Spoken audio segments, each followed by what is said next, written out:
So, a few days ago, we visited dailyfaceoff.com and talked about what Frank Seravalli had to say about the Vancouver Canucks and their willingness to trade Micheal Ferland, a forward for the team that hasn't actually played a game in quite some time. Ferland is a Vancouver Canuck in spirit and not a Vancouver Canuck in the flesh, as he's pretty much never going to play a National Hockey League game again. We already talked about how unfortunate it was, everything that he had suffered through, concussions, etc., etc. It's been a very treacherous path towards the end of his career. But for Micheal Ferland, there was some sort of a conversation about how the Vancouver Canucks wanted to trade him away. Not because the contract or anything is particularly bad, or because he's a bad guy. It's not really anything like that. It's just the Vancouver Canucks had some cap ramifications that they didn't want to be applied to their team should they been forced to put Ferland on the LTIR. There's an entire 8-minute video from a few days ago that highlights everything, or at least it highlights everything to the capacity that I'm able to go out there and articulate it. There are a lot more people in the comments that are smarter than me and that are able to explain why everything is going down the way it is. But the reason we're bringing up Ferland's name again is because on Arthur Staples' recent piece on The Athletic, 10 questions, 10 answers on the Rangers as the regular season approaches, there is a conversation brought up regarding Vancouver Canucks forward Micheal Ferland.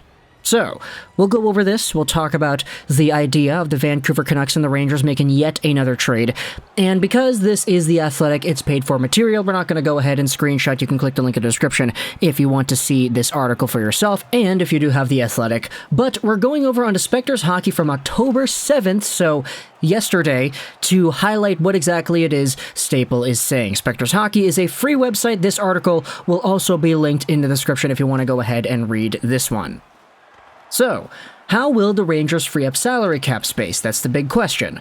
In The Athletic, Arthur Staple wondered if there are any ways the Rangers can give themselves extra cap room now. They have just over $1 million in projected space to start the year.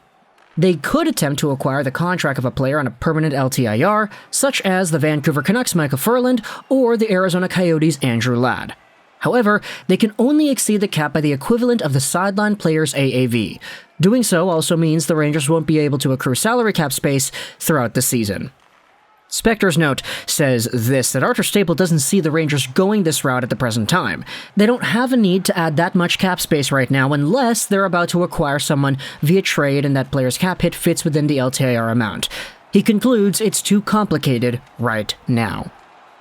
Either way, though, let's talk about this idea of Ferland becoming a Ranger in spirit, of course not actually playing for the Rangers, just heading over there, and whether or not the circumstances of the Vancouver Canucks and their situation with Ferland make it a bit more desirable for Rangers fans to think about a trade like this. So, while Arthur Staple is kind of correct that the Rangers would only be able to exceed the cap by Micheal Ferland's 3.5 AAV, which isn't that bad, honestly. Like, you can get a pretty good player, I feel, if you're getting $3.5 million extra dollars on your cap.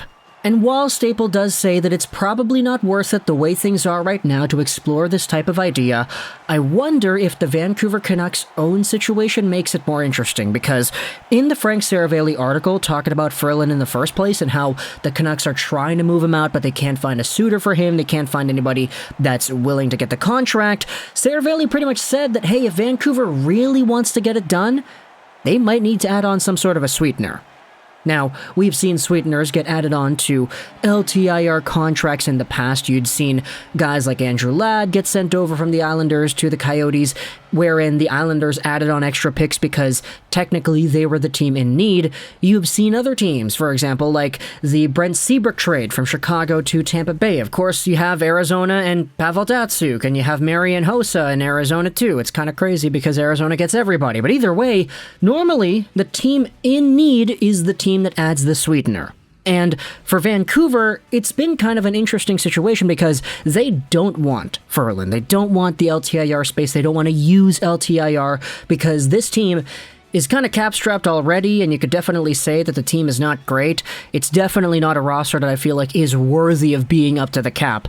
But that's just how it is when you have guys like OEL and Tyler Myers and Pullman and all that. It's easy to get up there in salary, but this team needs to find ways to free its salary cap space without using the LTIR, which is why Micheal Ferland and his contract is in somewhat of a position to end up being moved. Seravalli even highlights in the article from a few days ago that, yeah, Vancouver might just go out there and try to find a team, like, for example, Vegas and Shea Weber, where they're already using LTIR and just send Ferland over there to give them a little bit extra oomph to what they're able to do.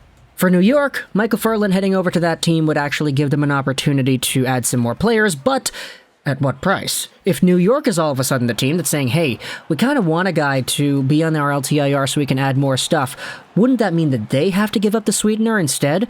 Maybe the Sweetener balances itself out in a difference of magnitude. Maybe Vancouver sends over, like, Micheal Ferland and a fourth to New York in exchange for a third. Maybe New York moves down a little bit just to get themselves that extra 3.5 AAV, and Vancouver walks away from it at the end of the day a happy camper because they freed up that contract. I don't know, I'm just kind of spitting some ideas off the dome here because, obviously, as a guy that likes the New York Rangers and what they build, and I see that we have a lot of Rangers fans at this channel, I wanted to bring this idea up because if, let's say, the Vancouver Canucks Sweetener thing holds true, and the Rangers actually have an opportunity to maybe get somebody like Ferland and a 5th round pick for free. Let's just say that hypothetically. Do you want to go out there and do this? I mean, Staple writes that it's a little bit too complicated at this moment, and hey, maybe the Rangers don't really want to explore that type of thing, but it's a possibility that they have for sure. It's just a matter of personal preference. Plus, if you get somebody on the LTIR like a Micheal Ferland, all of a sudden your job becomes a tad harder because you need to find somebody else that can fit in that LTIR pillow and that will be available as well. You can't just go out there and get Ferland and say, okay, we'll deal with the LTIR later. We'll get somebody else to fill out that extra cap space later. You kind of have to have ideas in mind as to where you're going to navigate so that you have the most fluid transition into the next stage as possible. You don't want to just wing it, right? Oh, we'll get Ferland and all of a sudden we don't know who the heck else we're going to get that's within the 3.5 AAV salary cap LTIR money range that we have. So just go out there and plan things properly, right? When it comes to the conclusion, though, I honestly would be sort of interested in seeing how a trade like this would go down. Mostly because we have already seen that from the Tyler Motte situation earlier this year, Allvin and Drury seem to already have some sort of a partnership or a connection. They already made one swap in the past with Vancouver's extra pieces, so maybe Micheal Ferland is next up on that list. Who really knows? I mean, there's an entire conversation to happen about Andrew Ladd as well, which actually would be a tad more beneficial for the Rangers if they went down that route, because Andrew Ladd on the Arizona Coyotes, former Islander, he's making $5.5 million AAV till the end of this season, so his contract is a lot beefier than Ferland's, which of course gives you a bigger opportunity to get a better player in the near future and use that LTIR space that a guy like Ladd would provide instead. But I think Arizona kind of knows that their guy is pretty valuable. They know that this is a player that has a good enough cap hit that some teams that are playoff contenders or playoff wildcard teams, maybe even Stanley Cup contenders, would chomp at the bullet to get this kind of guy. So who knows? Maybe it's a bit different if it's Micheal Ferland because Vancouver would have to send over a Sweetener instead. But, I mean, you could talk in the comments all your thoughts about one or the other. Who would you rather have if you're a Rangers fan? Andrew Ladd or Micheal Ferland? Do you want to go big and go home with Andrew Ladd, or do you potentially want to get yourself an LTIR player as well as maybe some other stuff too, depending on how desperate Vancouver is to move Ferland in the first place? If you're a Vancouver Canucks fan, what is the most that you would be willing to give up in a Ferland trade? And if it's New York, what do you want in return? Do you think you're going to be able to get anything in return? I'm not sure. Let me know your thoughts in the comment section below. The links, by the way, to both of these articles, Spectre's Hockey and The Athletic, they will be in the description if you want to go ahead and read these pieces. But I hope you enjoyed this video either way, so Trolls99, and bye.